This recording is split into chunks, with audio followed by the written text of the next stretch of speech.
Oh, January 31st, 9:05 Eastern Time. I'm late, and I'll admit, the reason that I'm late is I ate Chipotle last night, and Chipotle decided to come meet me, come greet me as soon as I woke up. And That sounds so good. dude, I had to go on that whole time. I woke up at 7:50. I sat on the toilet, like putting this show together, like on the toilet, like shitting my brain. You're an hour early. I just, you know what's the worst part is I set alarms for 6 a.m. I slept through my 6 a.m. alarms, and then I just didn't even wake up to my 7 a.m. Perfect. Typically, I wake up at 7 and I just lay in my bed reading like the news for an hour. Like it'll be at 7 o'clock when I wake up and I literally like prop up in my bed and I start, scrolling through like Twitter, The Athletic. I do the same thing. If I miss the games from the night before, I usually watch some highlights and read some storylines in my bed. Yeah, and I just sit there and then I like grab my laptop and I start putting together the show. You know what I mean? Yeah. By like 7:30, and then so like 7:45, the show's ready to go, so I don't have to like do anything for 15 minutes. And then, but today I woke up 7:50 and I was like, "Fuck," and like got up and ran. But we got a few things to talk about today. I wrote Deni Avdija. I realized that's beautiful. Deni Avdija, Nets, Brooklyn Nets, Orlando Magic. I can't speak right now. We're going to be talking about Deni Avdija, the Brooklyn Nets, the Orlando Magic, the Golden State Warriors, Sacramento Kings, and much, much more. That's a lot better English, right? But let's get right into it. So, any games? I had the worst stream ever last night. Still phased. Oh, yeah, because you don't. I mean, I dream. I'm one of the few people who smoke pot and dream still, but. Yeah, I really missed dreaming. It's nice. Yeah, what'd you dream about? Some bad stuff, dude. It was like multifaceted. It was layered. It was several storylines were coming in. It was the worst thing. Or maybe the second worst thing based on what you just said. Well, so what's not raped? No. So second worst. I guess. But okay, let's get that's all you're gonna tell us about your dream. You don't remember anything else? I don't think it's great. I think you should. Yeah. Yeah. I won't get too nerdy. Yeah. All right. Thoughts on dreams. Yeah. I'm giving you the floor, so we'll save it for the after hour show. The after hour show. All right, let's talk about my man, Deni Avdija. What do you think of Deni? It's like, I see what you're saying. It's like Danny, and like it's like some like hero girl with like. Yeah, I love Deni. He's my boy, Blue. He missed like 2 shots last night. I think he really 10 of 12. Yeah, I think he really showcased kind of his versatility. He had that one like up and under. That was nice, but I know like the departure of Rui isn't, it's not anything crazy, and that video has 7,500 views in 12 hours. Nice. 305 likes. Cyro's eating tonight, baby. Yeah. That makes me want to make a Watch the Wizards video. Wizards fans they're starting to pick it up right now. Obviously, they haven't always been there for some time. Yeah, it's hard to back teams or get into it when you're suffering coming from a Bulls and Rockets guy. But I mean, Bradley Beal's back, right? KP's back. Corey Kispert's been doing nice. So I really hope Deni continues to do what he was doing. As I was kind of texting you last night, he's had some crazy spurts this season, or he's had some really impressive spurts on the season. So when I was looking at his career or his season stats, like, it's not like 9 or 8.5 and 3.5 and 2.5 is all that bad, but I would have thought it would be, a little bit higher. So hopefully he can just continue this run. Like I said, I know Rui isn't, it's not like, just freed up 38 minutes a night, but, it is one less guy. They have Kendrick, but it's, different positions, less of a log jam at that position. Yeah, so basically, I'm trying to pull up something I sent you in the group chat last night that I think the viewers right here, if you're a Deni Avdija fan, you're going to like this picture that I put up on the screen right now. Deni has been a guy who, unfortunately, this was a Wizards team that we had too many wings. We had, Rui Hachimura, Anthony Gill, Kyle Kuzma, Corey Kesper, Deni Avdija. But now, Deni Avdija, since we traded my man, Rui Hachimura. Deni Avdija is out here averaging 16.5 points, 9.5 rebounds, 2 assists. I think it's like a block a game and 2 steals a night in the last 4 games. Yes, I know it's 4 games. And I made the joke that, knowing Deni Avdija, in 2 days, he falls back to earth. But this is the Deni Avdija that we wanted to see. A guy who's aggressive, attacking the rim, who has an all-around skill set where Deni Avdija our team's best perimeter defender.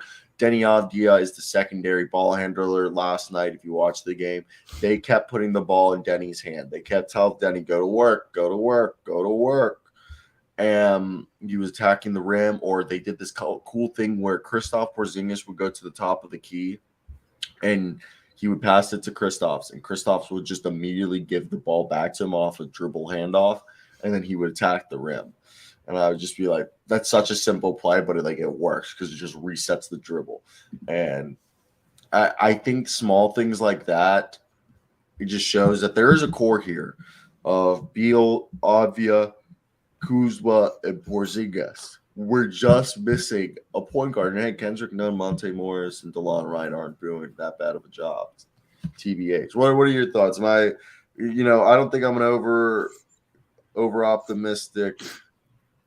No, it's looking really good right now. And 6-game win streak, bitch. What are we, 24 and 26? We talked about this yesterday. The injury certainly didn't help their case before this. Damn, my stomach is growling today. I didn't hear it. I used to hate when my stomach would growl in classes, but anyways. My girlfriend always complains about that. Yeah, that was my biggest. That was a big insecurity thing for me. Anyways. This is exactly what you want heading into All-Star break. And, winning solves everything, takes care of every issue. So, the looming situations with KP, Kuz, etc., just keeping overall team morale going. Heading into All-Star break, this is exactly what you want to be doing. So, hopefully they can keep it going. That East is still pretty open. The East is open. So, yeah, Big J, KP, Kuz, and Beal have only played less than 30 games together, and I love it. Kendrick Nunn had this, who was it? I think it was in the 4th quarter. Zach Collins gets switched on him a little, bang, big time. This is no more Kendrick Nunn in the crypt with the None. This is no longer that Kendrick Nunn. So hopefully he finds his place in Washington as well, because, that boy can score. One second. I just think when you look at this team, they're and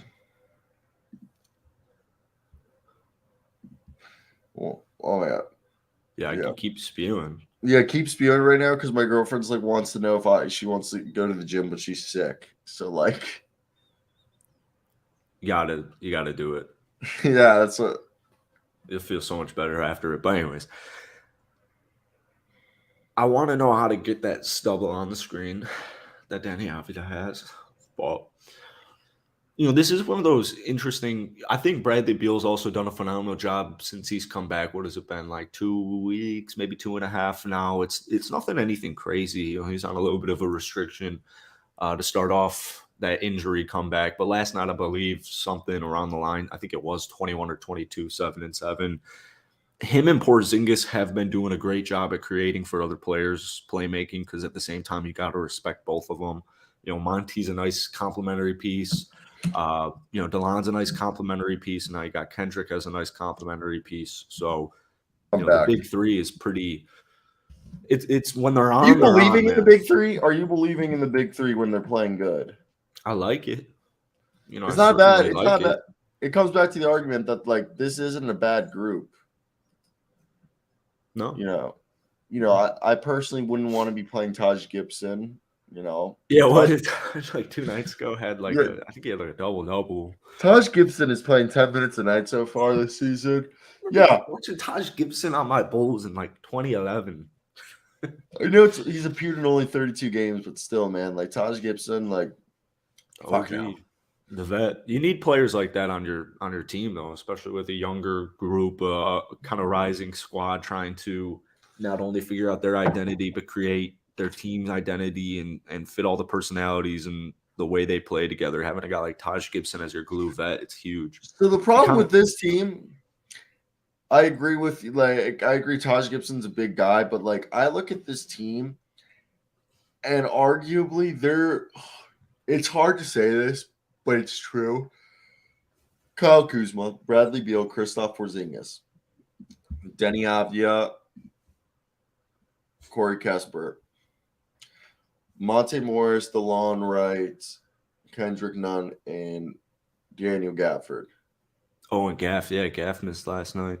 Those are our only He was players on heating the it up too. and those are our only players. And you're like, oh, that's 9 players. Yeah, but 3 of those players are point guards. You know, like those are our 9 players. And I think those are really good 9 players like Daniel Gafford, great center. Okay. Do we have a backup center? You know, Kristaps are starting, and then some games we start Daniel, you know.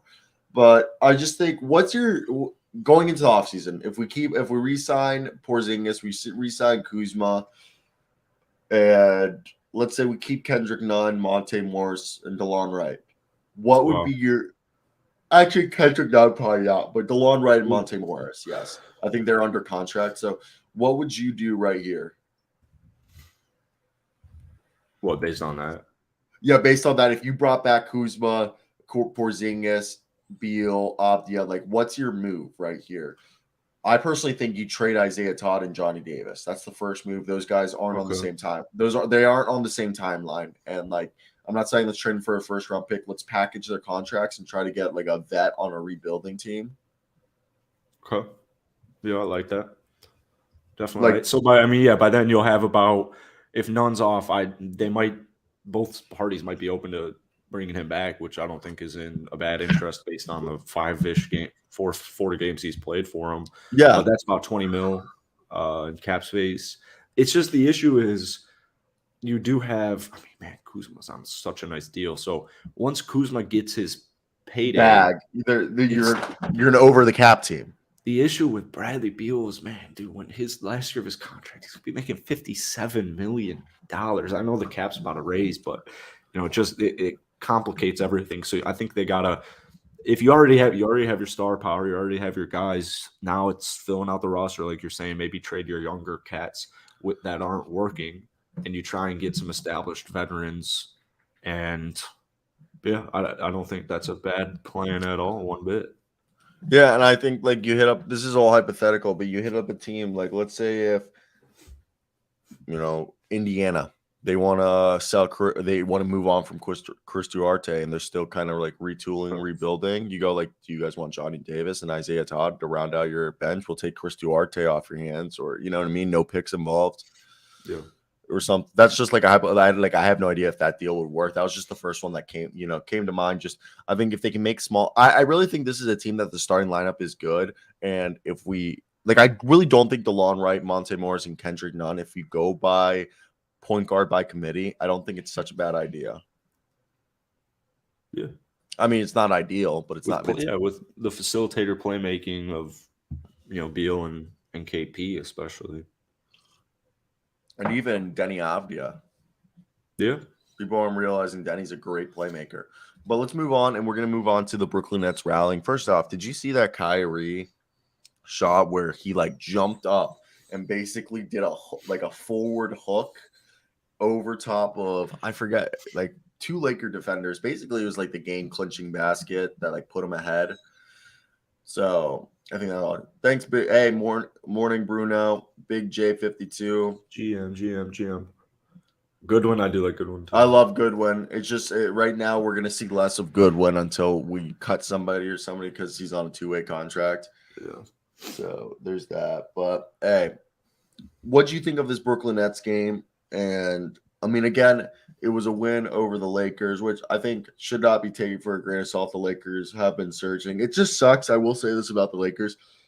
Every time they're about to get to 500, they lose a game, go on a losing streak.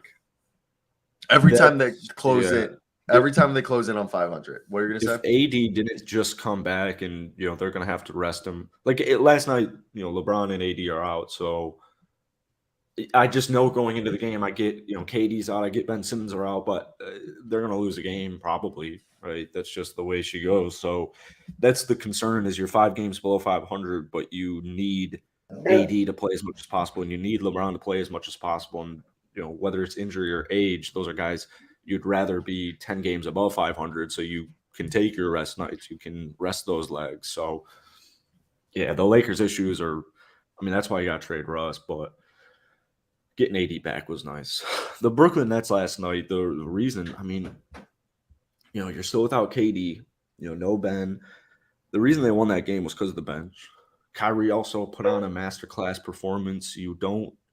I think he had I think he was up for, I think he had this 30-point game streak going, and he could have easily, he only put up 16 shots on a night where he's your best scorer, but that bench is why they won that basketball game. And, the defense stepped up in the fourth quarter. Guys like Claxton are so underrated. But when you have Patty Mills going for 21 on the bench. Sorry, my dog was being an absolute cunt. You have Cam Thomas going for 21 points. I got Yuta Watanabe going for 12. Is Cam Thomas a trade? So this is something I love Cam Thomas. And the big thing with Cam Thomas is this guy can score buckets. Like, this guy's going to be a 6-man. But the big thing with arguably our man Cam Thomas is that because he's not a great defensive player, he's primarily an offensive player. Do you think Cam Thomas is a good trade chip? Or do you keep if you're Brooklyn, technically, yeah. But if you're especially if you're trying to unload like a bad contract like Joe Harris, this team still needs more perimeter defenders. That's what I'm saying. So, let's say here's a good option. Or even a backup big man. Yeah, I was about to say, what if Mo Bamba and Gary Harris, or Mo Bamba and Terrence Ross? I don't think Terrence Ross because he's a buyout option, so you don't trade for buyout options. But Gary Harris and Mo Bamba, they're like, if you send us Cam Thomas, Joe Harris, and you're telling me you wouldn't want Mo Bamba and Gary. I actually, no disrespect to Mo Bamba, but I actually don't know what he offers me anymore. 3D. He's still shooting. He's still shooting. No, Mo Bamba's still shooting 40%. Good for him. So is Cam Thomas. So.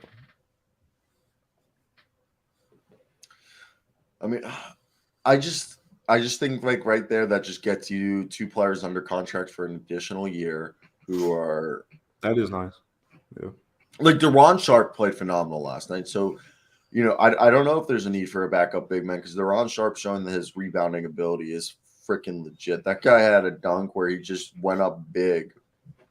Yeah, he had a great game, and that's why they won. They won because of the bench last night and Kyrie, but it was so yeah. If you're the Nets and you're feeling good about De'Ron Sharp being your backup big, and you also you think this team's more playoffs.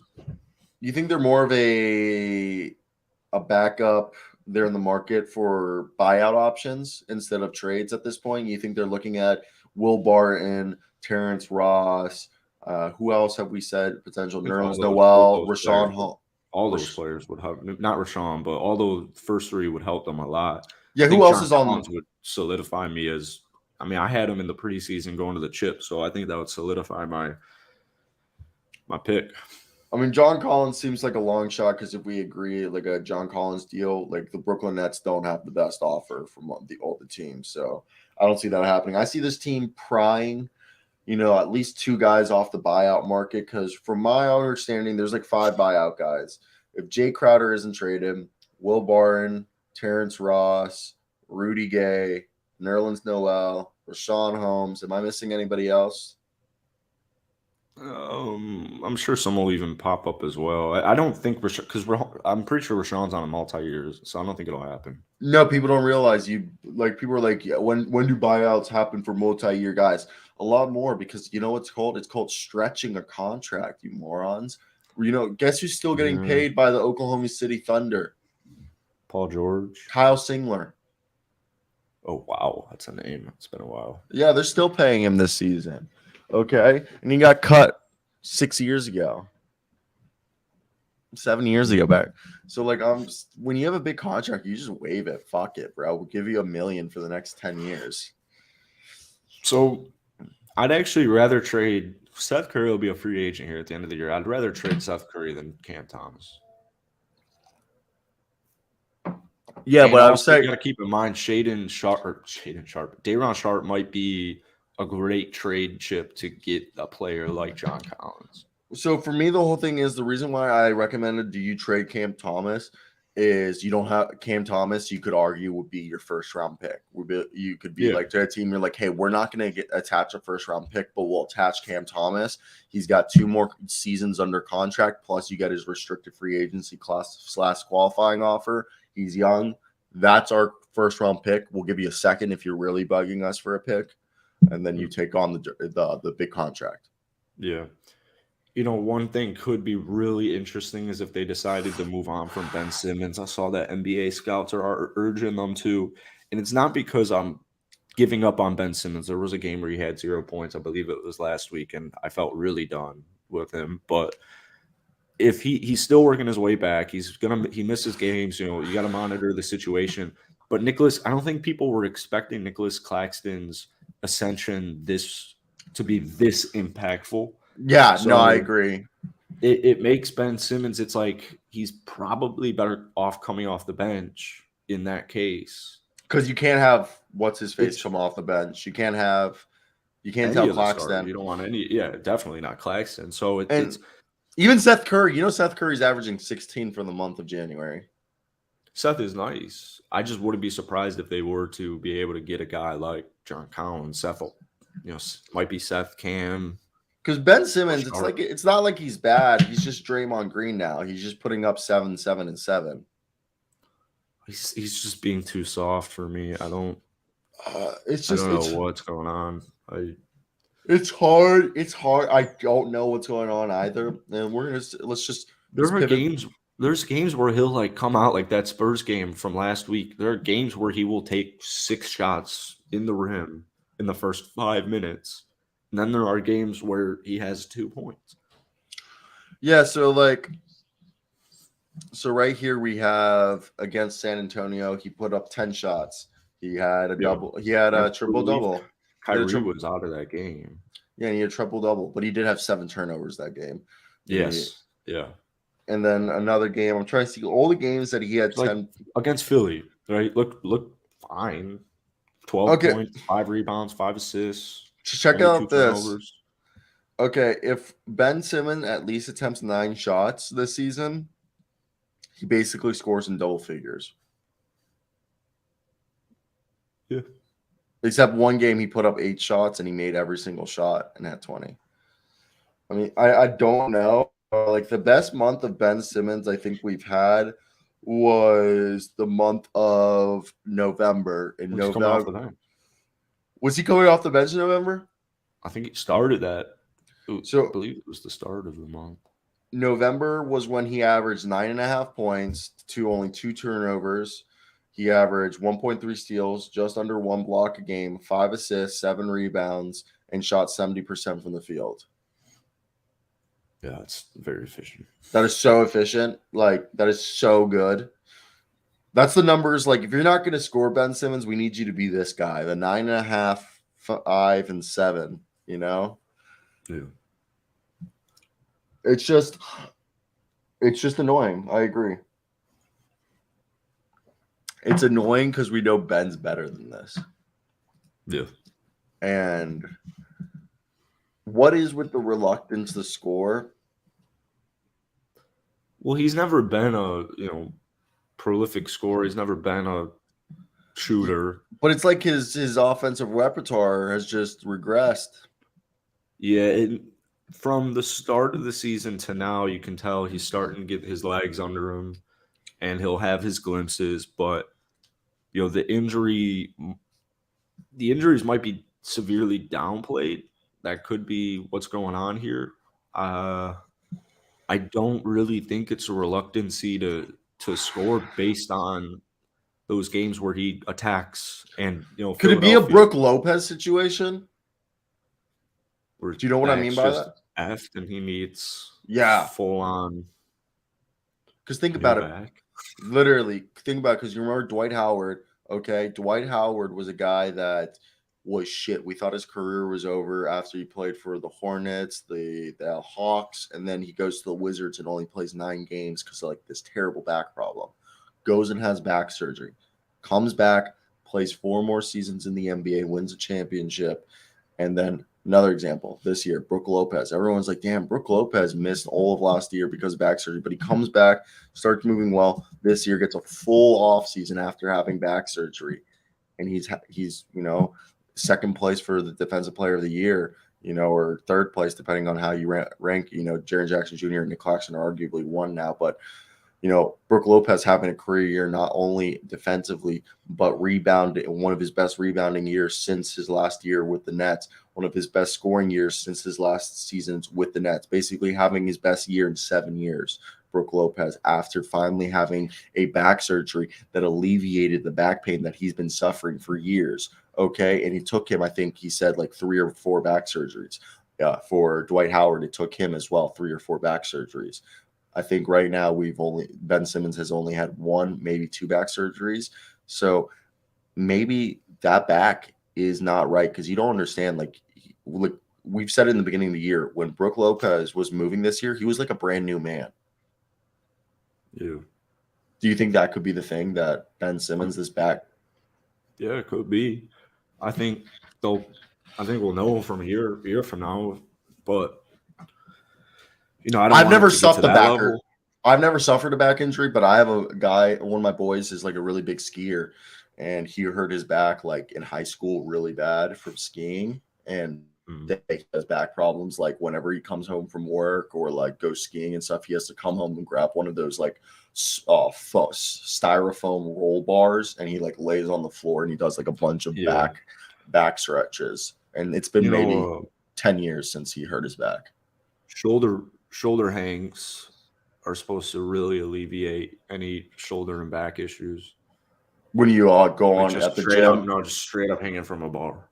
Oh, like a pull-up bar? Yeah. And just like 10 minutes a day, every day. Oh, so basically like a reverse inverted table. Like my dad has like an inverted table. Like, you never seen an inverted table? I'll pull it up right now. It's like you strap. I'm saying a pull-up bar, right? And you hang from the pull-up bar instead of doing a pull-up. And I'm saying an inverted table, bro. That my dad has one. Oh, I've seen those. Yeah, I've never been on one because those freak me out, but I'm sure that helps people. Yeah. My dad in the morning, he'll like grab his newspaper and he'll just read his newspaper upside down. Nice. Or he'll literally be on his phone for like 30, 20. I think it's like you do it for like 10 minutes. It's not long, and it just stretches out your back. But let's pivot. Orlando, my hometown team, my home state squad. You were a Magic fan over the Heat. What did I say? It was like one of Luke's first episodes, and then they took down Boston, I think, in like back-to-back games. And the Orlando Magic could turn it around. I called the play-in. We called the play-in. I was a big advocate for the Magic play-in, and then they didn't start off too great, and they were not close to the play-in. And I called the play-in after the Celtics series. They're 5-5. Okay, they're 5-5. They're 4 games away from the play-in. Okay, and you'll take that. Yeah, but it's hard. It's hard to see them passing the Raptors. The Raptors. Maybe. I don't know. The Raptors team could look entirely different in a week. Yeah, but what about the Pacers or Bulls? Pacers and Bulls team could look. The Pacers without Hallie have just been like what 1-11, 1-10. Yeah, and Hallie's about to start. Yeah, I think you could pass the Pacers. The Bulls, I don't know. The Wizards, I don't know. The Hawks, they surged, and then now they've fallen back under 500. So, but then you have games like last night where I believe the score was 20-4. Dude, after the first 5 minutes. I really hope for the Magic, because you start to look at this between the Magic and the Knicks. We'll say the Knicks is the cutoff. So the Hawks, the Wizards, the Bulls, and the Pacers and the Raptors. It's a crapshoot right there because once you get to the Knicks and Bulls, those teams are either same records or one game apart, half a game apart, 2 games apart. Like the Knicks and Bulls, those 4 teams right there, Knicks, Hawks, Wizards, Bulls, the play-in basically could look entirely different. It's very, yeah. I mean, the Magic would have to go on a very impressive win streak. Yeah. But let's pivot right here about them. Obviously making the play-in would be great. They own Boston this year. Oh my gosh. They're what? They own 3-0? Oh, they're 3-1. They own any team that is a weak rebounding team or a small basketball team because they just go like, okay, we're just gonna play like 5-7 footers and just grab every rebound and just dominate the paint and tell you to what? Philly's not. Philly statistically might be bottom 10 rebounding. But you know what I'm saying? They beat Philly last night. I actually don't think Philly's a great rebounder. I gotta look this up. I don't think Philly is a great rebounding team. I think we were just talking but about besides that, they're Philly's small outside of Joel. Not a good rebounding team. And outside of Joel Embiid, that's not a big team. That team's like 6'4", 6'5", 6'6". So the Orlando Magic team, when they play small teams or teams that aren't good at rebounding, you know what they do? They just tell them, okay, we're just going to shoot only in the paint and rebound everything and then tell you to beat us with your 3-point shot. Because they'll just play 5-7 footers basically, And it's just really hard to beat that. That's how they beat the Celtics. They just told the Celtics, okay, just shoot more 3-pointers and just try to score in the paint. But you actually won't. do really good job at. Yeah. So, it's hard to shoot over 7 footers even when you're shooting from 3. Yeah, but like Bamba doesn't really play much, and Bol doesn't really. No, play but you're much. thinking about Franz Wagner, Chuma KK, Paulo. Paulo. Mo Wagner, Wendell Carter Jr. Okay, and then Markelle Fultz. That's almost a 6'5" point guard. People don't realize how tall Markelle Fultz is, like how long. But I want to pivot right here. So there's the Gary Trent, Fred VanVleet Jr. and wait, what? So talk Magic. No, this involves the Magic. I don't want to. Magic. Okay, Gary Trent's interesting. He's interesting on this. That's what I'm saying. So originally, everyone's talking about Fred VanVleet going to the Magic, but there's Gary Trent's available, and Gary Trent, out of the 2 players that the Raptors could trade, the Orlando Magic, in my opinion, yes, Fred VanVleet could solve our point guard woes. But if we traded for Fred VanVleet, we would just be giving up one of our point guards we have that could potentially become something. I don't know, And I look at this and I go, why would we trade for Fred VanVleet unless we truly believe we're a playoff team that can make some noise next year? I think we trade for the 23-year-old and not the 28-year-old. You trade for the 23-year-old and Gary Trent for a position shooting guard, which we need. We don't have a shooting guard. We're playing Gary Harris at shooting guard. So what I think is you package up Gary Harris, Mo Bamba, and Cole Anthony, and you ask for Gary Trent and maybe some second-round picks. Yeah, it's fine. I don't think. Yeah, is that too much? I don't think Gary gets traded. Oh wait, ask for Gary Harris and maybe Thad Young or something in that deal, but Gary Trent and Thad Young for Gary Harris or Terrence Ross and Mo Bamba with Cole Anthony. That way you give the Raptors, Cole Anthony a point guard for them that I like Cole Anthony, but I think Orlando fans agree that the future is either Markelle or Jalen Suggs. Would you, or do you? It's really the whole thing is who's the point guard of the future? Are you trading or signing a point guard, or are you still riding out Markelle? Yeah, I love Markelle Fultz, but what about Jalen Suggs or Cole Anthony? Who do you choose? Jalen Suggs has looked unbelievably bad since he's come back from injury. Unbelievably bad. Yeah, it's and I'm a big Jalen Suggs fan. I love me some Jalen Suggs. It's Paulo's team. So whatever makes Paulo the best player, Franz Wagner, last night Paulo had another great game. Mo Wagner is coming out of he's been Jonathan Isaac's been solid solid. player. Jonathan Isaac, he's got his injury concerns. I don't think he's got much of a future on the Magic because he's of his age. Do you think they're just playing him to showcase him for teams this offseason? No, I mean yeah. I think you can only benefit from playing John Isaac, but this is a sneaky deep team. Wendell's pretty underrated. Mo Wagner he's had back-to-back phenomenal games. I really like Markelle Fultz. I like what he brings to this. Franz Wagner's underrated. Paolo Banchero, no one talks about him.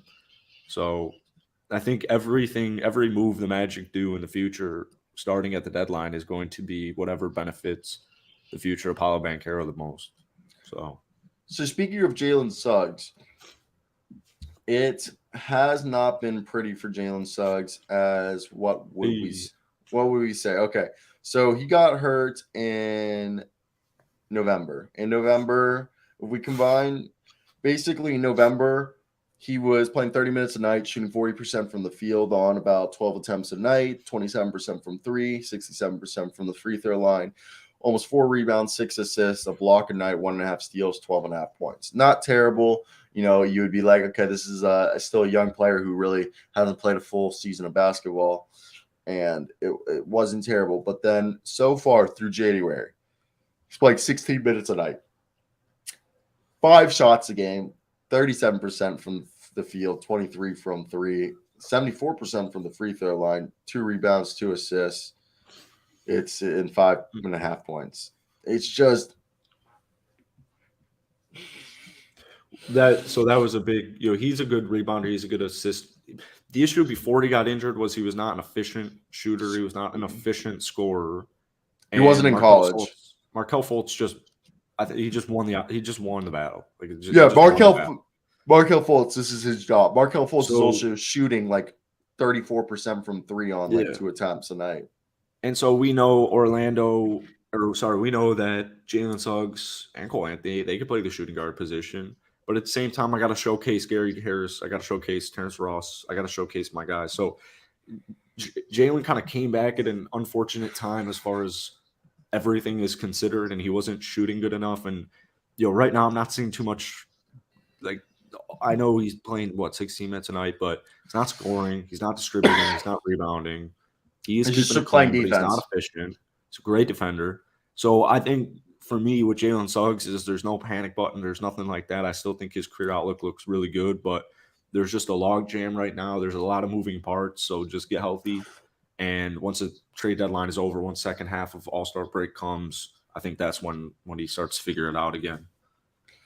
So can we also say Cole Anthony is that guy that we kept saying that he's the odd man out and he just keeps fighting his back? I mean, that man can score. That man can score. It's just like since we drafted Jalen Suggs, everyone's been like Cole Anthony is the odd man out because everyone's like, as much as you love Cole Anthony and he can score, it's just that like we're all gonna agree that like everyone envisions Cole Anthony being like a high level 6-man type point guard, which I think realistically Cole Anthony's ceiling, if somehow everything worked out, he could be like a similar player to Jalen Brunson. I think. Wow! Everything the same passing ability, but okay, yeah, I agree. Scoring, I mean, scoring. You know who I was thinking of? Who? Jordan Clarkson. Okay, yeah, a bigger Clarkson. Yeah, I could see that. Yeah, we'll see, man. What year is he in? He's in his 3rd season. He's 22. It is a looming. I don't know if it'll happen this deadline, but it is one of those. He's became a better scorer this year. He's putting up 12 points in less shots in his entire career. He's scoring the most efficient he's ever scored this season. So that's big. He's a 43% field goal shooter, which is a career first. He's always been below 40% from on the field, but so that's huge in my opinion. I don't know. I just think you look at this. I think Orlando's a team that needs this offseason to look at the Memphis Grizzlies and bring in some vets that like actually like you're gonna be like, well, they have vets right now. I know, but I mean more in the sense like let's figure out this roster in the sense that okay, we know like when you look at this, obviously Markelle Fultz, Franz Wagner, Paolo Banchero, Wendell Carter Jr. That's the core. But we need to find a shooting guard. Then on the bench, we have, Bull, Mo Wagner, Jonathan Isaac, Cole Anthony, Jalen Suggs, Terrence Ross, Bull, Mo Bamba, Caleb Houston, Chuma Keke. Like, let's figure out our 6-7 guys that we want to keep for the next 5 years and fill out the roster with guys with playoff and championship experience. Like Danny Greens. Okay. Yeah, they're going to start unloading, and I think that helps it a lot. So Gary, Terrence, Mo, right? I do think Isaac will be gone at some point. He's on about 17.5 for the next 3 years. I could see a team like Portland trading for Jonathan Isaac, Okay. stays healthy for the rest of the year, and they slowly increase his minutes and start to showcase him. Yeah, they're not in a rush to unload him, but if they trade him, he's an off-season trade. Yeah.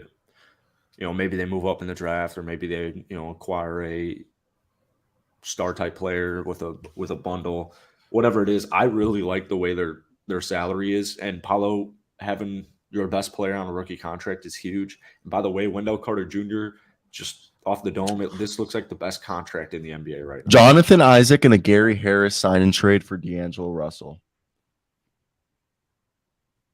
Would you do that? At the deadline? Wait, what? No. The free agency. Sign and trade D'Angelo Russell for Gary Harris and Jonathan Isaac. I guess it depends on what Russell's contract is like. Oh, yeah, because you can only take back 50%. It can't be the full, right? You can only take 50% of a sign and trade. So if he signs a $30 million contract, you can only take back 15, I think, if you're the Timberwolves. Like, that's the fuck part. So, like, if you sign a player to, like, $40 million, you can only take back $20 million contracts.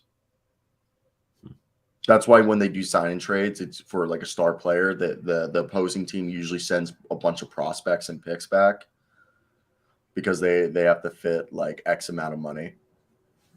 If Chris Paul was like 32, I'd say go get Chris Paul. It's just, dude, like Timberwolves Kyle Lowry is just was 32. I just would not touch Kyle Lowry. I would touch Chris Paul before Kyle Lowry.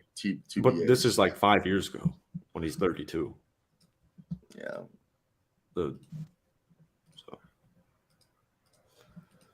What do you think Dame of the should move goal? on from Blazers. Dame's a top player, top 10 player in the league, undisputed.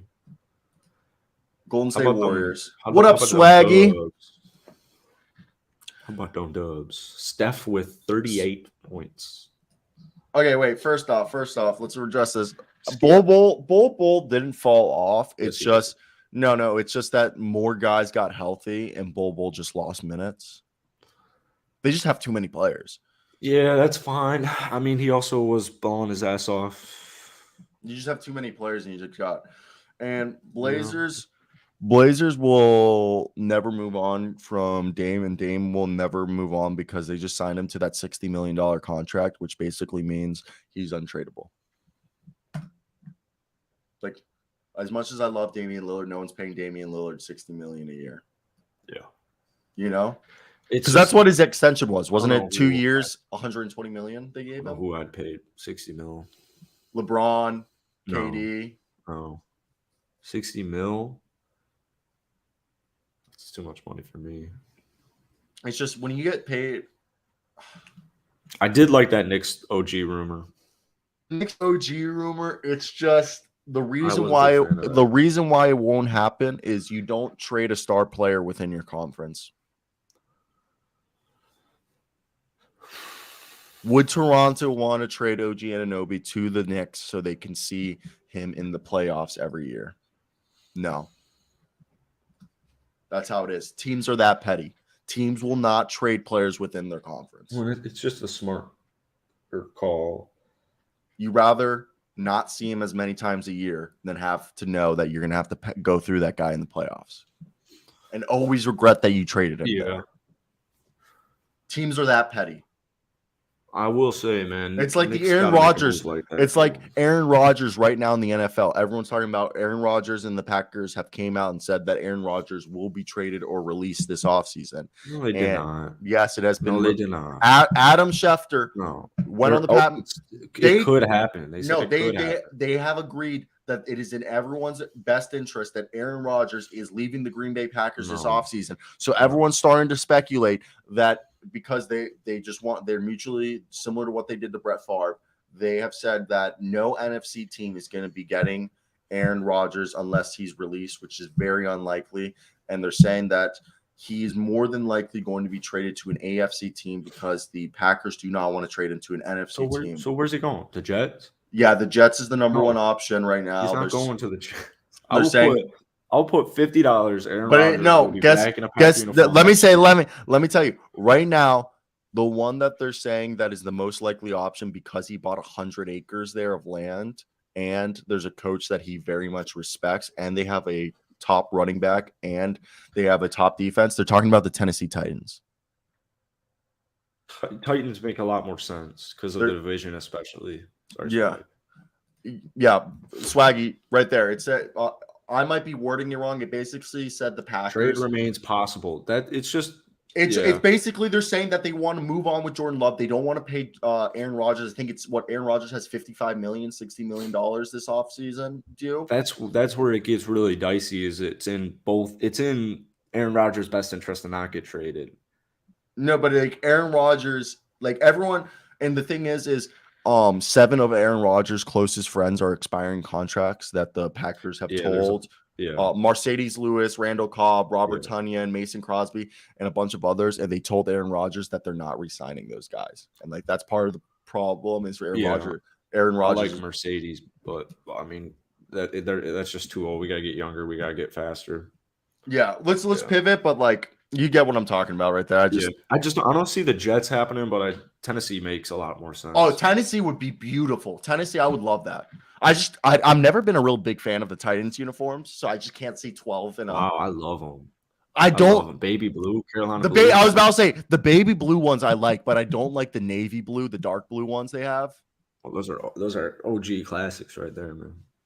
But okay, let's go back to the Warriors right here, and the Golden State Warriors. All right, what are your thoughts? Let's hear from a Warriors fanboy. What are my thoughts? My prediction is still that they win the NBA Finals and back-to-back and win their 5th ring. So they're fifth. They're fifth in the West. Dude, that's the thing. Is 6 and 4 in the last 10.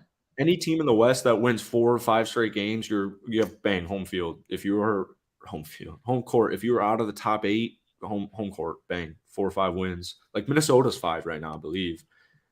Or wait, did you just say Warriors are 5? So Timberwolves are 6, Clippers are 5. Timberwolves are 9th. 6 is the Mavs. 7th is the Suns. 8th is the Pelicans. 9th is the Timberwolves. 10th, the Utah Jazz. Yeah, the last night, everything got fucked. First off, nobody's talking about the Pelicans are an 8-game losing streak. Yeah, well, that's what I wanted to talk about last Friday here, Thursday. Pelicans love their content as well. Right now, the Warriors the second best team in the West behind the Nuggets? No, they are the best. The Nuggets, Joel Embiid, and I'm not trying to spew Nuggets hatred here because I want them to succeed, but they are not going to in the NBA Finals, and I will back that however I need to back that. Joel Embiid just proved how measly of a defensive big team they are.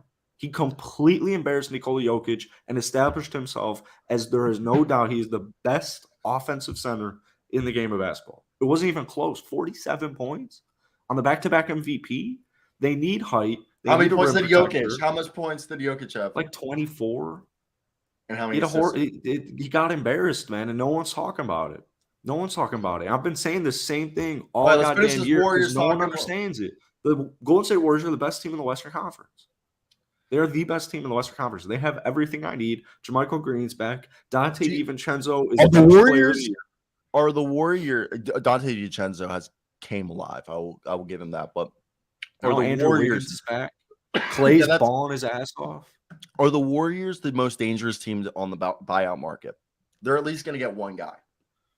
Do you think Will Barton, Terrence Ross, Rashawn Holmes? I think those are the 3 guys. You don't think Rashawn Holmes would help him out at the center? Play defense. Rashawn Holmes does not play defense. I'm telling you, dude, it's that bad. Like, is it really that bad? It really is that bad. Okay, Kings fans, let me know. Rashawn Holmes' defense is that bad. What about if Nerlens gets bought out? Dude, if Nerlens goes to Golden State, I'd still solidify them as my championship pick. I think that would be a big mistake out of the three guys that I think fit them best. Terrence Ross, Will Barton, Nerlens Noel. Out of those three, who do you think would make the biggest impact for this team? Because I think we agreed if they could get one guy off the buyout market that would come off the bench next to Dante DiVincenzo, Anthony Lamb. Yeah. Like JaMychal Green's been playing better since he came back from that leg infection. But yeah, so who would you say? Terrence Ross? Will Barton. I think Will Barton. I think Will Barton would be insane for this team. I really do. Will Barton has had a very successful NBA career. It's just not, Washington was, I'm viewing it as a wash. He still got it. Great defensively, 3-and-D. That's exactly what they lost. And guys like Otto, Gary Payton. So these young guys got to still continue to step up. But, Dante was mic'd up on, I believe it was the Raptors game. And this man was he was OG. Dante's their backup point guard. He was there, and he's a great one. He was their OG veteran leader, and he was mic'd up for that game, and he was teaching Wiseman, he was teaching Kuminga, and you could just tell how big of an impact he has on that team. I think they're one wing vet away, and the reason I say that is because I like JaMychal Green, and I think Kevon Looney is extremely underrated. And I want to say one last point on the Warriors. I don't like this small ball lineup in any way, shape, or form. I don't care if they're winning basketball games. Kevon Looney needs to be starting. Jordan Poole needs to be on the bench. Yeah, so I was about to you touched on my next topic. What did you think about this small ball lineup that they keep doing? Yeah, and I think it's because they don't have a backup big man. So they're like, look, we got to start with Draymond. That way Kevon can come off the bench. Because people don't realize is they have a 3-man bench right now when Kevon starts. Because in a game where actually a 4-man bench, but like when Kevon starts, this is the lineup of a starting lineup. Steph Curry, Klay Thompson, Andrew Wiggins, Draymond Green, Kevon. The bench is 6-man Jordan Poole.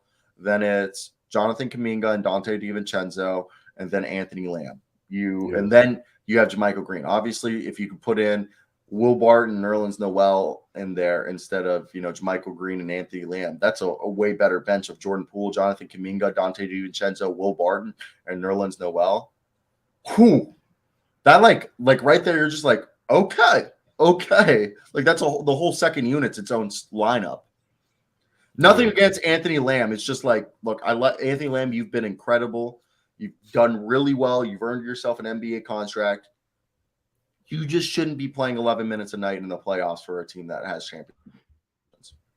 I agree with you, but every take I've had on Anthony Lamb this season has been wrong, so I wouldn't be surprised.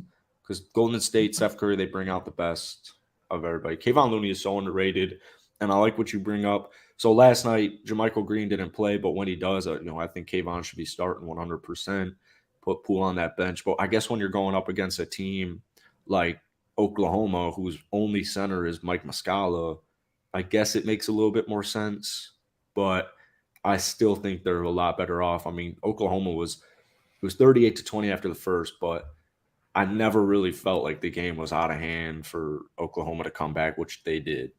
So I don't know, man. I think Kevon needs to be starting these games, and I get it. I think JaMychal's been back for 3 games. All right, let's just do a quick touch on the Sacramento Kings. Are the Kings a team that should be feared? They're currently 3rd in the West, 7-3 in their last 10, arguably the best offense of the league. Is this a team that should be scared in the playoffs, or a team that needs to make a few adjustments? I think 100%. De'Aaron Fox should be all-star reserve. Sabonis should be an all-star reserve.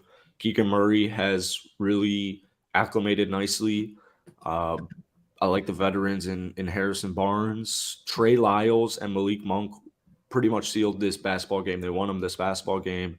Sabonis fouls out, and Trey Lyles in overtime just made Rudy Baguette look so bad. Like, seriously, he scored, I don't know, off the top of my head, I'm going to guess Trey Lyles scored 7 points in the last 5 minutes of the game against Mr. Baguette Boy. So, I don't know. They're a good team, man. I don't think they're going to win the NBA Finals, but I wouldn't be surprised if they just spawned a Western Conference Final and just took down some powerhouse studs. Who knows how the West seeding is going to work out. If I had to put money down right now, I think they're a team that goes into the second round at least. Definitely, I would agree, yeah. And I don't know why Marvin Bagley just went in my head, and just Marvin Bagley's just been hurt like all season. And He's on the Pistons, but yeah, but they're not. Could they have Luka? I'm pretty sure this team could have Luka. Yeah, Marvin Bagley broke his foot like a month ago. Either way, I think when you look at the Sacramento Kings, this is a great team. The only thing I think of is they don't really have a backup big because of Rashawn Trey Holmes. Lyles. Oh, you're right. But Trey Lyles is more of a stretch four.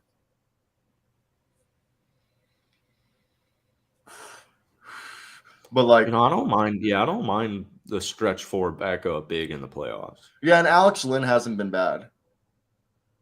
Alex Lynn. I love Alex Lynn. UMD. Isn't he from Ukraine too, Alex Lynn? Yeah. Alex Lynn's a goat, bro. Like 9th overall draft pick. Yeah. Maryland Turpin. It's been a while. 5th overall, bro. It's been a while. Yeah. Jay Crowder and OG and nobody of the Bulls. BTW.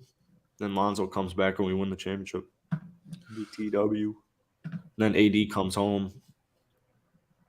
And Giannis also comes to where he wants to play, Chicago. Just like that dynasty. 4 rings, 8 years. You think what's his I do face think at one point in Anthony Davis' career he will be a Chicago Bull. Is this looks like the same damn guy from yesterday. This is small. If it's Duncan Robinson, I'm gonna be very upset. I think it's Duncan Robinson. If they go back-to-back Heat guards, that's some bull jive. Okay. All right.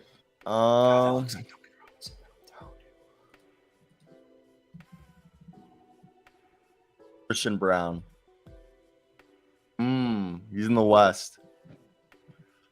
It kind of looks like Landry Shamet, but I feel like Landry Shamet was recent.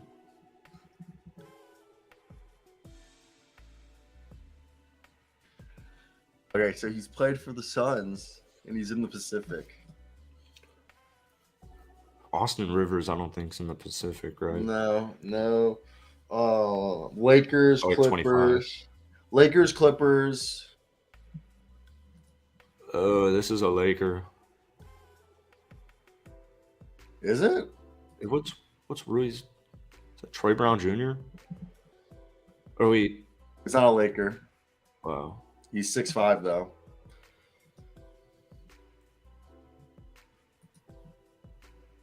So he's either on the Clippers. Who else is in the Pacific? Kings and Warriors. Oh, so it's not a guard though? Oh wow, nice. Ty Jerome. I did not know Ty Jerome. Rocket legend. I did not know he's 6'5".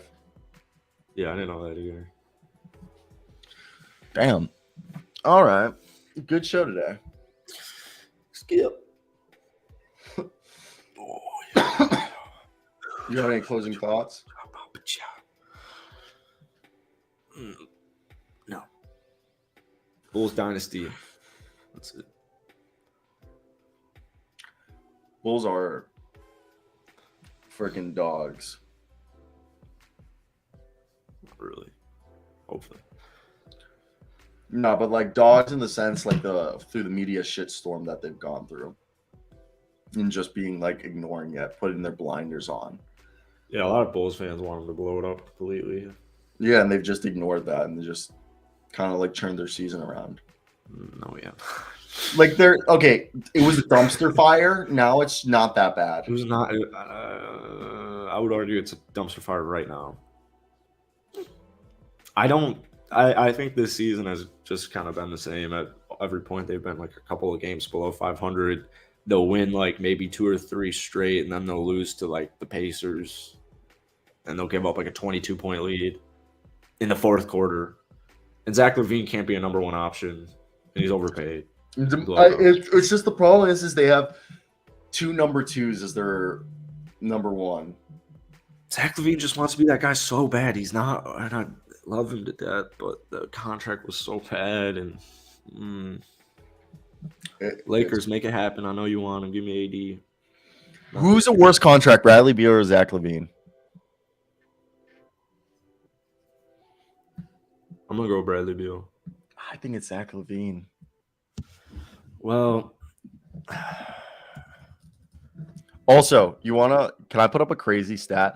Guess what wide receiver has the best chance of catching Jerry Rice? Justin Jefferson. You won't guess this. Like, you legitimately will not guess this. Who you said Justin Jefferson? Yeah. No, he's more established. Devontae Adams. Oh my god, I'm so mad. This is not showing. Dude, Levine's only on a $37 million base salary this year. The most he will make in his last year, $48 million. He's 27. Bradley Beal's contract gets really bad. Zach LaVine's a better contract, and he's 2 years younger. Look at this shit. Dude, Bradley Beal makes 57 in his last year. That's just ridiculous. No. Oh, Mike Evans? Why? Basically, through what? Is this just no, I want to see through change criteria. Okay. Through his 9th season. Okay, wait 1 second. We're editing this. So it's Jerry Rice. Just look at Jerry Rice and Mike Evans are almost on par through their first 9 seasons. So you go first to 9. First. This is just a little. Me and Luke were tweaking at this earlier. Ready? Look at this. Jerry Rice through his first 140 games and Mike Evans through his first 137. This is their receiving stats. Jerry Rice had 11,776 yards and 708 receptions. Mike Evans through his first 9 seasons, 683 receptions, 10,425. So he's basically only 750 yards away from Jerry Rice in receiving. He's only 25 receptions behind Jerry Rice. And the only thing he won't catch Jerry Rice is touchdowns. Jerry Rice is like 40 touchdowns ahead of him. But isn't that fucking insane? I don't really think so. Look at this. You're not appreciating the beauty of this stat. He has like 40. He's got like 60 less touchdowns, dude. Look at this. Their receiving yards per game. Jerry Rice, 84 receiving yards per game, 76 for Mike Evans. 5 receptions a game, 5.1 for Jerry Rice. 0.6 touchdowns for Mike Evans, 0.8. So does Jerry Rice lead the NFL in receiving yards? Yeah, he's at 22,000. Yeah, so he got double of what he had in his first 9 years? Yeah. Holy shit. Yeah, Mike Evans is definitely not doing that, but good on Mike. He's a great player. Mike Evans is right now the only guy closest to catching Jerry Rice. He's got to be getting older. And yeah, Mike's like 28. All right, that's today's episode. If you guys did enjoy today's show, like, comment, do all that good stuff. Be a friend. Tell a friend. We'll be back tomorrow, guys. Love ya. Take care. Anything else? Ciao.